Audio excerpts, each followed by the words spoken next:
말씀 창세기 30장 1절에서 8절까지 말씀입니다.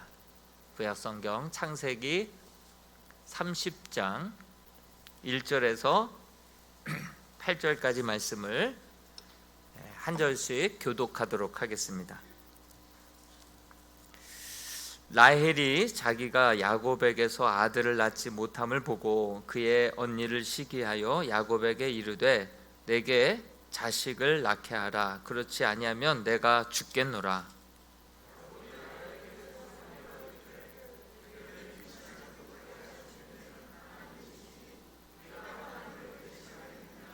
라헬이 이르되 내 여종 빌하에게로 들어가라. 그가 아들을 낳아 내 무릎에 두리니 그러면 나도 그로 말미암아 자식을 얻겠노라 하고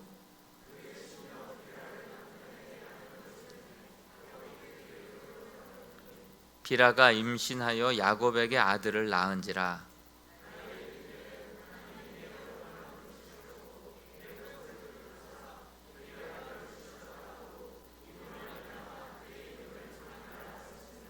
라헬의 시녀 빌하가 다시 임신하여 둘째 아들을 야곱에게 낳음에 라헬이 이르되 내가 언니와 크게 경쟁하여 이겼다 하고 그의 이름을 납달리라 하였더라. 아멘. 할렐루야. 오늘 심야 기도회 때마다 토요일이나 또 주일 본문으로 하나님의 말씀을 함께 상고하고 있습니다. 오늘은 토요일 새벽 우리 함께 QTR 본문 말씀입니다. 하나님께서 야곱에게 창세기 28장 베델에서 놀랍게 축복을 약속하셨죠. 내가 너에게 땅을 주겠다. 아브라함에게 이삭에게 약속하셨던 말씀을 한 번 더 창세기 28장 그 베델에서 돌베개를 베고 오지 않는 잠 뒤척이던 그 이삭에게 사닥다리 환상을 통하여서 나타나셔서 말씀해 주십니다. 내가 너에게 땅을 주겠다. 그리고 그 땅에서 너희의 자손을 축복하겠다. 하늘의 별과 같이 축복하게 될 것이고 그 모든 자손들이 하나님의 놀라우신 축복을 받아서 세상 모든 민족들을 축복하는 복의 통로로 사용하시겠다라고 하는 그러한 약속을 그에게 주었습니다. 계속된 하나님의 약속 가운데 분명히 그 축복을 받고자 하는 마음은 되게 중요한데 수단과 방법도 선해야 되는데 목적이 선하다고 수단과 방법은 아무렇게나 해도 되는 게 아니었죠. 근데 이 야곱은 방법에 있어서 그 축복을 받는 방법에 있어서는 거짓됐죠. 형님을 속였고 아버지를 속였습니다. 아버지를 4번씩이나 계속해서 인증을 거치는데 인증 거칠 때마다 의심스러웠지만 그러나 4번째 인증을 통하여서는 결국 안심하고 마음껏 축복해 줬는데 결국 아버지도 4번씩이나 속이게 됐죠. 하나님이 야곱이 하나님의 이 놀라운 축복을 약속으로 받았지만 그러나 그 받은 복을 받는 과정이 정직하지 못했습니다. 그러다 보니 장자권을 빼앗는 것도 오히려 좀 좋지 않았고 또 축복권을 받는 장면도 바르지 못하다 보니 야곱이 결국 축복받는 그 과정도 길었고 축복을 받는 그 과정도 굉장히 힘겨웠던 것을 고통스러웠던 것을 보게 됩니다. 신앙생활을 하는 데 있어서 온전히 우리가 믿지 못하고 하나님을 신뢰하지 못하고 온전히 순종하지 못하다 보면 꼭 연단도 받게 되고 단련도 받게 되고 그만큼 세게 그만큼 길게 그 축복을 받는 과정 속에 하나님은 축복을 받을 그릇을 준비해 놓고 주시기 때문에 내가 그런 온전한 믿음이 온전한 순종이 온전한 하나님에 대한 신뢰가 준비가 되어 있지 않으면 그만큼 힘겹게 고통스러운 과정들을 연단의 과정들을 단련의 과정들을 그렇게 오랜 기간 받게 되죠. 하나님이 축복의 하나님임을 경험하려고 한다면 내가 온유해야 되고 내가 겸손해야 되고 내가 순종의 사람이 되면 하나님이 정말 축복해 주시는 놀라운 축복을 받아 누릴 수가 있습니다. 그런데 내가 온전히 믿지 못하고 온전히 순종하지 못하면 꼭 하나님은 단련하시고 연단하시고 시련과 여러 가지 고통의 과정들을 통하여서 하나님을 전적으로 신뢰하게 하신 이후에 그릇을 깨끗하게 만들고 준비하신 이후에 축복해 주시는 분이 하나님이시죠. 그래서 큰 고난과 시련과 연단을 겪은 후에야 비로소 순종의 사람이 되어서 온유한 사람이 되어서 겸손한 사람이 되어서 그 이후에 빚어진 다음에 이렇게 하나님의 약속을 축복을 받는 것을 보게 됩니다. 그러므로 하나님 앞에 내가 하기 나름인 줄로 믿습니다. 하나님 앞에 내가 막 버티고 어금니 깨물고 막 그렇게 불순종하고 시험하고 그러다 보면 하나님은 아주 심판의 하나님, 그렇게 고통을 주시고 단련을 주시고 연단을 주시는 하나님으로 다가올 것이고, 내가 온전히 신뢰하고 하나님께 순종하는 그러한 마음으로 하나님 앞에 서게 되면 하나님은 내게 참 좋은 아버지, 참 좋은 복을 주시는 아빠, 아버지가 되게 되죠. 그래서 내가 하나님 앞에 하기 나름이다 라고 하는 사실이죠. 전에 있던 교회에서 그 유스비전이라고 있었어요. 매년마다 청년들 4-5명을 엄선을 해요. 면접을 보고 봉사 점수 뭐 여러 가지 점수들을 엄선을 해서 4-5명을 뽑아서 그 5명에게 유럽 한 40일 동안을 여행할 수 있는 그러한 재정 지원과 여러 가지 후원들을 기도를 해주죠. 그러니 그 교회 내 청년들이 얼마나 열심히 경쟁하듯이 봉사하고 얼마나 열심히 그곳에 들어가기 위해서 그렇게 열심히 봉사하는지 모릅니다. 성적도 돼야 되고 그 중에는 언어도 돼야 되고 또 봉사 점수까지도 다 면접을 통해 가지고 4-5명 보내는데, 한 해는 희년이었기 때문에 의미 있는 해였기 때문에 10명을 보냈죠. 은혜의 해였죠. 은혜의 해. 그러다 보니까 10명의 학생들을, 청년들을 뽑았습니다. 그렇게 뽑아서 2코스로 돌게 만들었어요. 2코스로 돌리는데 한 코스의 청년들은 굉장히 순종적이고 온순하고 또 성품도 되게 온유하고 이런 친구들이었어요. 그런 친구들은 그 40일 동안의 여정이 순적하고 순탄하고 문제없이 돛을 단 배처럼 순적하게 돌았어요. 근데 한쪽은요, 청년들의 성향이 뜨거울 때 뜨겁고 차가울 때 차갑고 즉흥적이고 굉장히 막 외향적이고 말해놓고 후회하고 이런 친구들이에요. 희한하게 A팀, B팀으로 가르는데 희한하게 그런 성향의 친구들끼리 딱 나눈 거예요. 그러다가 중간에 이제 로마에서 같이 만나기로 했는데, 이쪽 팀을 보니까요, 아침 7시 비행기를 저녁 7시 비행기로 착각을 해서 비행기가 그냥 취소가 돼버린 거예요. 그러니 어떻게 해요? 다 집에다가 또 연락해서 비행기 티켓팅을 하는 것부터 해서 비용이 엄청 많이 들어가게 생겼잖아요. 그러다 보니까 싸게 나온 티켓을 막 찾다 보니까 어느 한 한인교회에서 비전 트립을 가기로 배를 로마까지 가기로 했는데, 그 아이들이 취소된 아이들이 있어서 몇 명을 모집하는데 그 티켓을 본 거예요. 그래서 비행기는 취소됐고 그 배 티켓을 찾아가지고 그 교회에 찾아가서 인사하고 같이 그렇게 양해를 구해서 그 티켓을 이용해가지고 또 로마까지 온 거예요. 막 우여곡절 끝에 막 이렇게 막 롤러코스터를 타듯이 다니는데 정말 자기 성향대로 하나님을 만난다라는 것을 느낄 수 있었습니다. 로마에 도착했는데 다른 순적한 팀은 왔냐고 그냥 반가워하는데, 이쪽은 눈물을 흘리면서 서로 상봉을 하고 힘들었던 이야기, 극적인 이야기, 스토리가 많은 거예요. 그래서 참 성격대로 하나님 만난다라는 생각이 들었어요. 여러분, 그런 것 같아요. 야곱이 사기꾼, 야곱 그 이름 자체가 속이는 자 아닙니까? 사기꾼의 기질이 있었어요. 그러다 보니까 하나님이 그를 단련하시고 연단하시는데 그의 스파링 상대는 더 센 사람을 붙여놓으시는 거예요. 결국은 라반이라고 하는 외삼촌 라반을 만나는데, 외삼촌은요 이게 뛰는 놈 위에 나는 놈이에요. 나는 놈. 훨씬 더 아주 그 더 사기꾼의 기질이 뼛속까지 배어 있었던 사람이에요.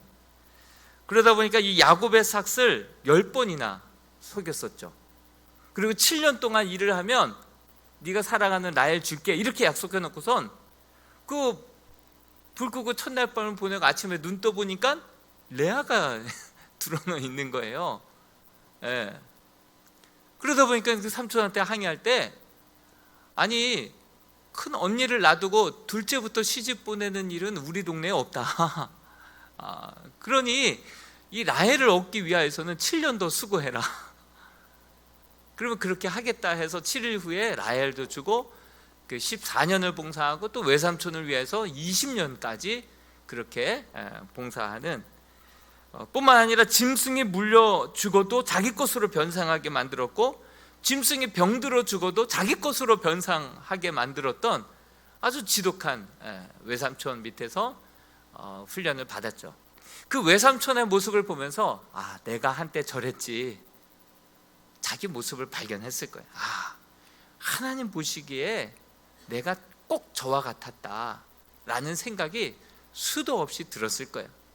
진정한 축복은 하나님께서 주시는 거구나, 하나님이 주셔야 그 복이 진짜 복이 되는구나 생각하면서 그때부터는 사람 앞에 거짓말하지 않고 하나님 앞에 정직하게 20년을 연단받고 훈련받았는데요. 그러면서 외삼촌 라반을 보면서 내 모습이 저랬어, 하나님 보시기에 얼마나 하나님이 답답하시고 한심해 하셨을까, 그를 보면서 자기를 보는 듯한, 그러면서도 그는 속이지 않고 그 정말 낮이든 밤이든 정직하게, 누가 보든 안 보든 그리고 정직하게 그렇게 최선을 다해서 연단받고 훈련받았던 이 야곱의 모습을 볼 수가 있습니다.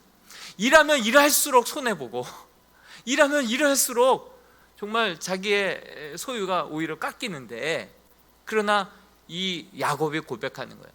정말 하나님께서 나와 약속하신 대로 함께 계시지 않았다라고 한다면 내가 오늘날 이런 은혜와 축복을 받을 수 없었다라고 고백을 하죠. 결국은 셋째나 데리고 그렇게 고향 땅으로 다시금 돌아오게 만드는데, 진짜 복은 하나님이 주시는 줄로 믿습니다. 하나님께 잘 보여야 되는 거야. 하나님께. 사람들 앞에 속이고 이렇게 어떻게 해서 수단 방법 가리지 않고 목적을 이루기 위해서 그렇게 살아서는 결국 한순간 그 모아놨던 것이 다 날아가 버릴 수 있는 거예요. 그런데 진짜 복이 되게 하시는 분은 우리 하나님이신 줄로 믿습니다. 그래서 하나님 앞에 정직해야 되고요, 하나님 앞에 성실하게 살자. 라반이 10번이나 삭을 속이려고 해도 하나님께서 다 보상해 주셔가지고, 그래서 돌아올 때는 셋째나 거느리고 거부가 되어서 돌아오게 만드신 분 하나님이신 줄로 믿습니다.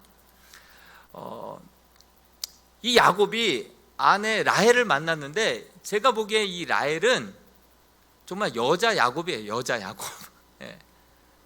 라헬이 얼굴은 이쁘고 외모상으로는 참 정말 비교 불가할 정도로 뛰어난 외모를 가졌을지 모르겠지만 정말 얼굴값을 한다고요. 얼굴값을 한다고 굉장히 성격이 까칠하고, 그냥 머리를 길게 가발 씌워놓은 야곱과 같이 굉장히 남편을 힘들게 하는 거예요. 그래서 낮에는 외삼촌한테 시달리다가 밤에 들어오면 이 라헬에게 또 시달리는 거예요. 라헬에게. 한번 우리 30장 1절 말씀을 같이 한번 읽어볼까요? 참, 같이 읽어보겠습니다. 시작. 라헬이 자기가 야곱에게서 아들을 낳지 못함을 보고 그의 언니를 시기하여 야곱에게 이르되 내가 자식을 낳게 하라, 그렇지 아니하면 내가 죽겠노라. 그 언니가 벌써 자녀를 넷이나 낳았거든요. 그러다 보니까 막 시기심에 야곱을 자꾸 닥달하는 거예요. 나도 좀 자식을 낳게 하자. 안 그러면 내가 죽을 것 같다라고 하면서 낮에는 외삼촌 라반에게 시달리고 밤에는 아내에게 나도 좀 자식 좀 낳자 하면서 시달리는 그 야곱은 뭐라고 변명합니까? 2절 말씀 같이 한번 읽어보겠습니다. 시작. 야곱이 라헬에게 성을 내어 이르되 그대를 임신하지 못하게 하시는 이는 하나님이시니 내가 하나님을 대신하겠냐. 왜 나한테 그래? 하나님이 태의 문을 닫으신 거지 내가 하나님을 대신하겠냐. 그러면서 이렇게 항변을 하죠. 희한하죠.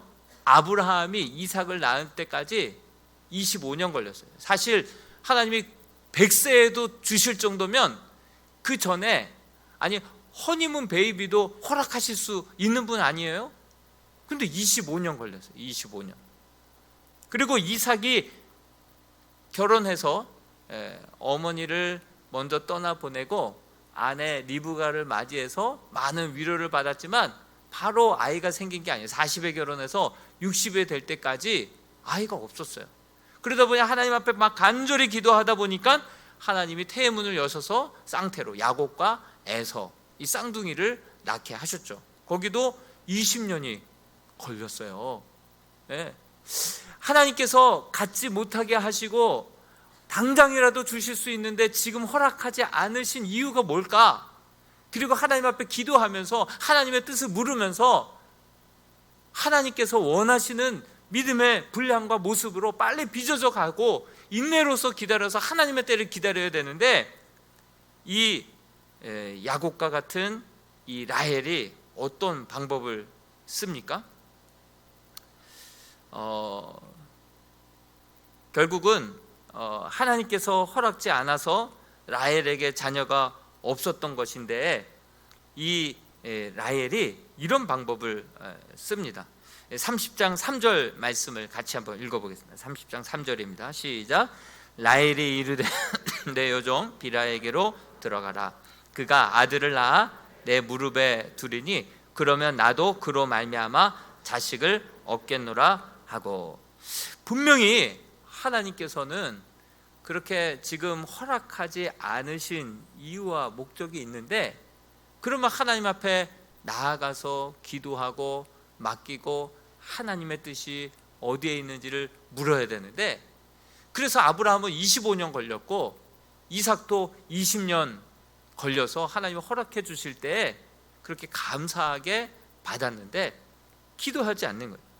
기도하지 않는 거예요. 그러면서 결국은 자기의 여종 비라를 들어가게 해서 그로 인하여서 아이를 낳게 되면 나도 그로 말미암아 자식을 얻겠노라. 자식을 낳았으면 비라의 자식이지 왜 그 자식이 내 자식이 되리라 이렇게 얘기하는 이유가 뭐겠습니까? 생각해보면 정말 자신의 여종 비라가 아이를 낳으면 그것은 정말 비라의 자식인데 그 아들을 낳아 내 무릎에 두리니 나도 그로 말미암아 자식을 얻었노라. 그러니까 그 빌하를 자기의 수단으로 여기는 것이죠. 목적을 위하여서는 수단 방법 가리지 않는 이 라헬의 모습을 다시 보게 됩니다.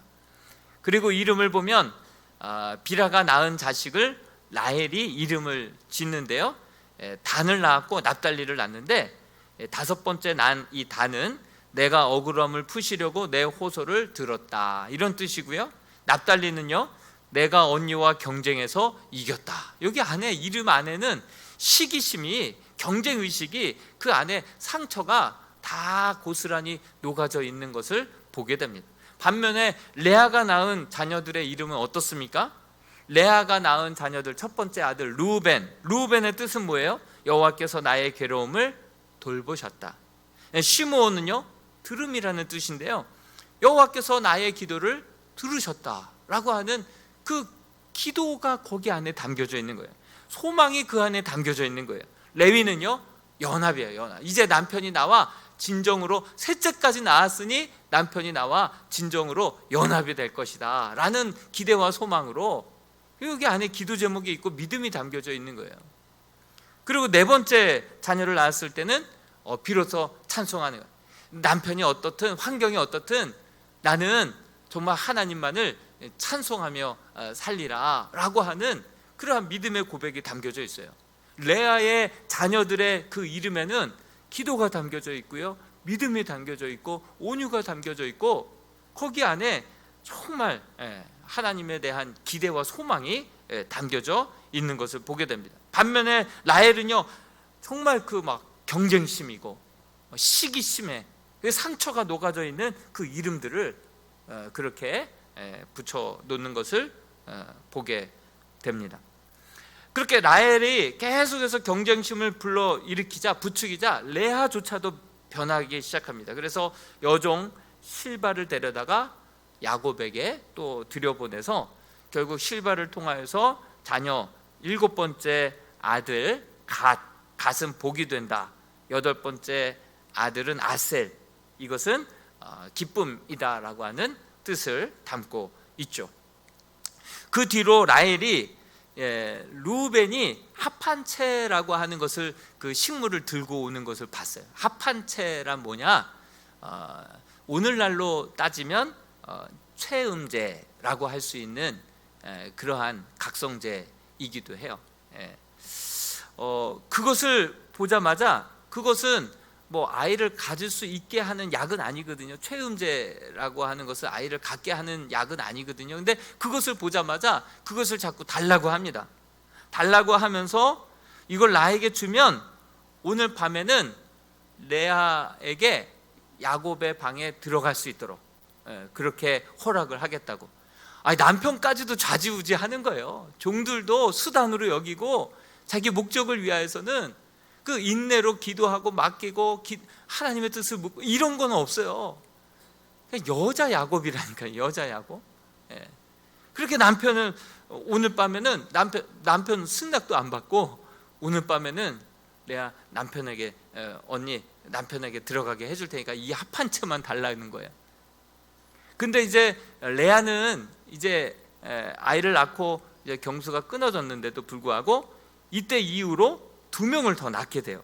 그래서 레아가 낳은 자녀가 9번째 아들 이사갈, 값을 치르고 낳은 아들이다. 10번째 낳은 아들이 스불론, 후한 선물, 하나님이 뭐 후하게 주셨다.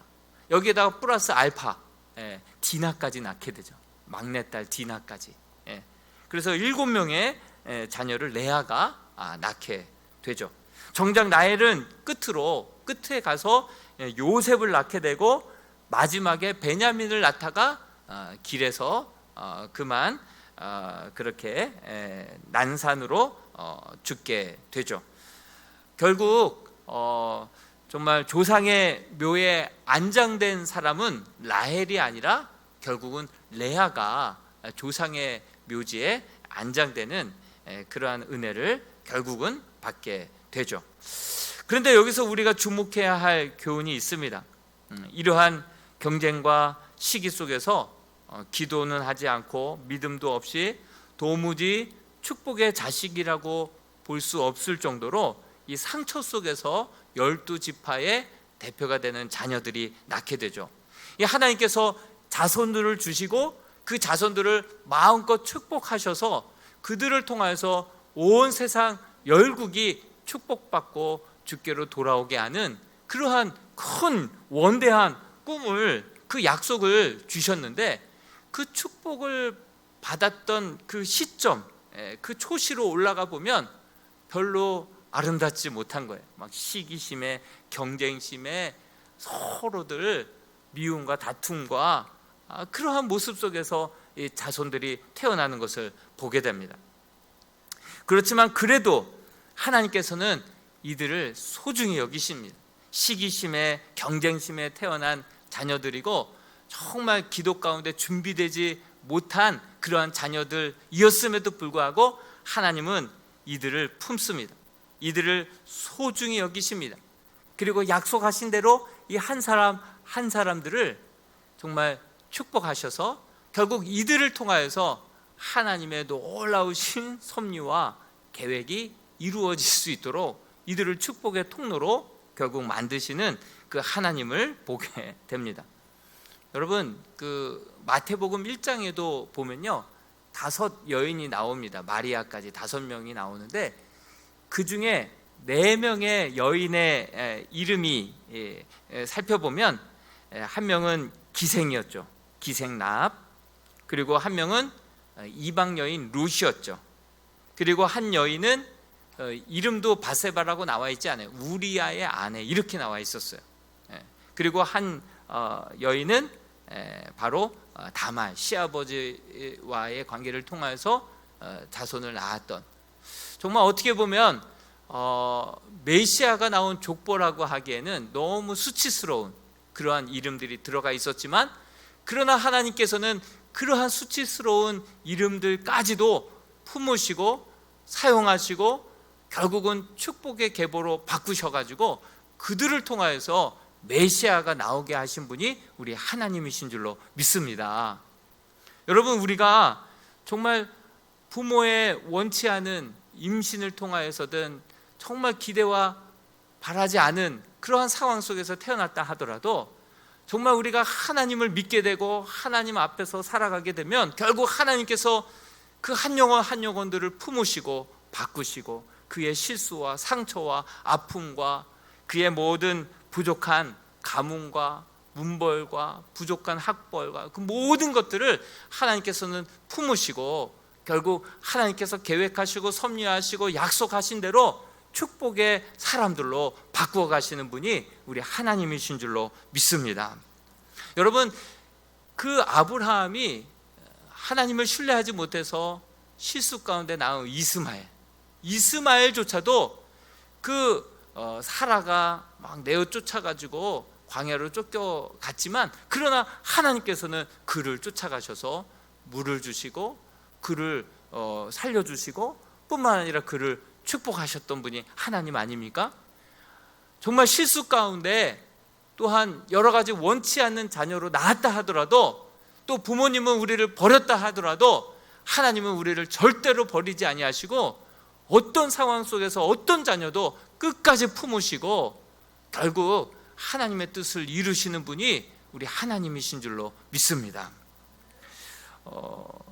출애굽기 28장 21절에서 22절에 보면, 이제 출애굽기에 가서 보면 이제 대제사장의 의복에 대해서 나오거든요. 이 말씀 같이 한번 읽어보겠습니다. 21절부터 시작.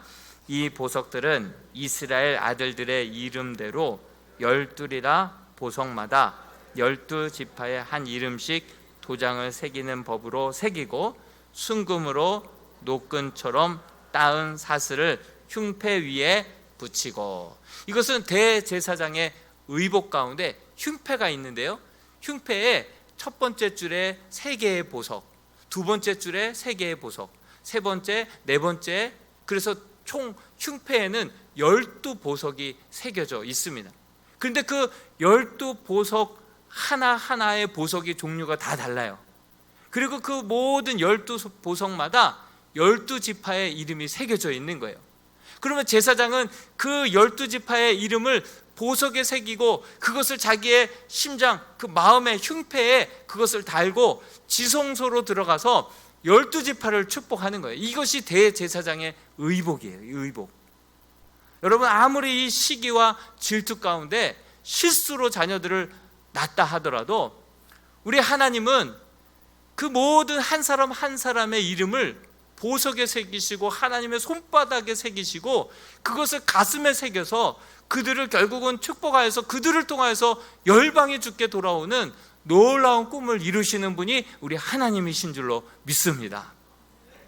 하나님께서는 이러한 실수 가운데, 정말 이 질투 가운데, 이런 전쟁 가운데 태어났던 그러한 준비되지 않고 기도되지 않은, 그렇지만 하나님은 그들을 통하여서 축복하겠다라고 약속하신 대로 하나님은 그들을 정말 보석 위에 새기시고 그것을 당신의 심장 가운데 정말 품고 그 지성소로 들어가 마음껏 하나님 앞에 축복 기도해주는 그런 분이 우리 하나님이신 줄로 믿습니다. 여러분, 한번 볼까요? 르우벤은 그런 가운데서 태어났어요. 이 레아가 남편 야곱의 사랑도 받지 못한 상태에서 첫째 낳은 아들이 르우벤 아닙니까? 또 르우벤은 자라는 과정 가운데 빌하를 그렇게 통간하게 됩니다. 그래서 아버지의 침상을 그렇게 더럽혔다. 그래서 책망도 받지 않았습니까? 그런데 결국은 그의 이름을 보석에 새기시고 그를 그 마음에 품고 그렇게 지성소로 들어가서 결국은 축복의 자손으로 바꾸어 주신 분이 우리 하나님이신 줄로 믿습니다. 또 두 번째, 세 번째 아들이 시므온과 레위 아닙니까? 시므온과 레위에 대해서 창세기 49장 5절에서 7절 말씀에 보면 이 시므온과 레위는 이러한 축복을 해주죠. 근데 그 내용을 보면요, 이렇게 기록되어 있어요. 5절 말씀에 보니까 시므온과 레위는 형제요, 그의 칼은 폭력의 도구로다. 왜 이런 말들이 있을까요? 여러분, 창세기 34장에 보면요, 막내딸 디나가 세겜에 구경 나갔다가 하몰에게 강간을 당합니다. 이왕 이렇게 된 거 결혼시키자. 근데 할례 받지 않는 민족에게 절대로 내 동생 우리 딸을 줄 수 없다. 그래서 다 할례 받게 해서 거동이 불편한 틈을 타서 이 시므온과 레위가 뛰어 들어갔어요. 그리고 칼로 그 세겜 사람들의 남자들을 다 죽이고 그리고 물건들을 빼앗아서 한순간 날강도로 바뀌게 되었죠. 이런 실수 때문에 이 피비린내와 이런 소문들이 이 세겜 땅 내에 쫙 퍼져가지고요, 더 이상 그곳에 발 뻗고 살 수 없을 그런 지경이 되었죠. 아니나 다를까 하나님께서는 야곱이 베델에서 제단을 쌓고 하나님께서 나를 통하여서 이런 약속과 축복을 주시면 내가 다시금 돌아와서 이 베델에서 하나님 앞에 제단을 쌓겠노라고 그렇게 약속을 했었는데 이 세겜에서 정착하고 여기가 좋사오니 하고 있었던 거거든요.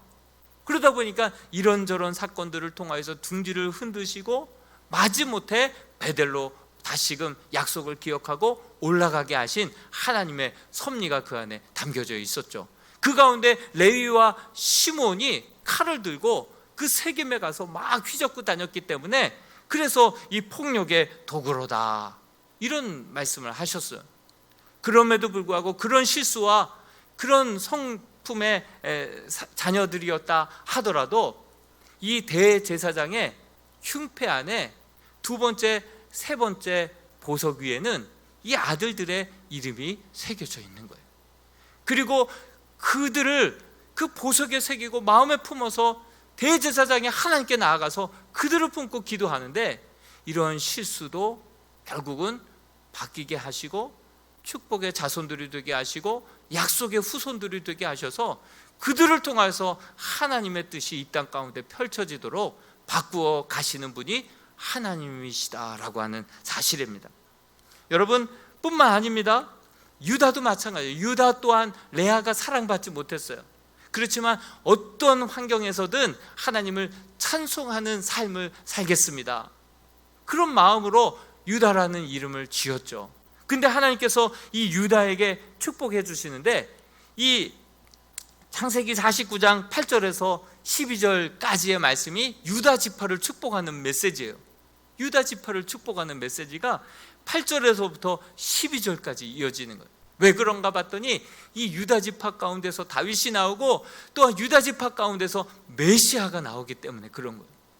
이런 상처 많았던, 아픔 많았던, 버려진 인생과 같은 레아의 품에서 나온 이 유다를 통하여서 그 유다, 남유다를 전체를 다스리는 그러한 왕들이 나오게 되고요, 그 계보를 통하여서 결국 예수 그리스도라고 하는 메시아까지 탄생하게 되었다라고 하는 사실이죠. 유다는 정말 그러한 예언대로 또 축복대로 그러한 놀라운 그러한 왕가의 집안이 되게 되었습니다. 이후에 태어난 자식들을 다 보면 모두 인내하지 못한 상황 속에서 시기와 질투 속에서 태어났지만 결국 창세기 49장에 또 출애굽기에 보면 이들을 보석 위에 새기고 그것을 대제사장 마음에 품고 그 하나님 앞에 나가서 결국은 축복의 약속을 받는 그러한 믿음의 자녀 손들로 바꾸어 나아가시는 분, 그분이 우리가 믿는, 저와 여러분들이 믿는 하나님이신 줄로 믿습니다. 그렇습니다. 하나님께서는 오늘도 죄인이고 도무지 축복받을 자격도 조건도 안 되는 우리들을 불러서 정말 우리가 행한 대로 갚으시는 분이 아니라 정말 하나님께서 약속하신 대로 우리의 실수와 죄악 가운데서도 하나님의 놀라우신 약속을 지키시는 분이 우리 하나님이신 줄로 믿습니다. 우리의 모든 실수들도, 우리의 모든 허물들도, 우리의 죄악 가운데서도 하나님께서는 그 모든 것들을 그냥 감싸 안아주시는 분이에요. 그리고 우리의 이름을 자기의 손바닥에 새겨주시는 분이에요. 그리고 우리를 그 마음에 품고 하나님 아버지에게로 나아가서 우리를 마음껏 축복해 주시는 분, 그래서 다시 시작할 수 있도록, 다시 일어설 수 있도록 하나님의 결국은 그 약속대로 받아 누리고 그 사명 감당하는 자녀들로 만들어 가시는 분, 우리 하나님이신 줄로 믿습니다. 여러분, 우리는 은혜 아니면 오늘 이 자리에 한 명도 나와서 앉아 있을 수 없는 사람들입니다. 저도 하나님께서 눈 감아주지 않았다면, 하나님께서 덮어주지 않았다고 한다면, 하나님께서 다시 시작할 수 있는 은혜들을 때마다 시마다 베풀어주지 않았다고 한다면 결코 이 자리에 서 있을 수 없는 죄인 중에 죄인입니다. 그런 우리를 오늘 이 자리에 있게 만드신 분, 우리 하나님의 놀라우신 신실하심과 사랑과 자비와 용서와 은혜 덕분에 오늘 우리가 이 자리에 나와 있게 된 줄로 믿습니다. 그 은혜와 그 사랑을 가지고 우리가 정말 어느 곳에 가든지 그 주님의 은혜와 사랑을 드러낼 수 있는, 그리고 하나님께서 우리에게 약속하신 대로 축복해 주셨듯이 우리도 그 축복을 가지고 민족을, 열방을 주께 돌아오게 만드는 그러한 귀한 사명자들이 다 될 수 있게 되기를 주님의 이름으로 축원드립니다. 우리 시간 함께 이 찬양 불렀으면 좋겠습니다. 은혜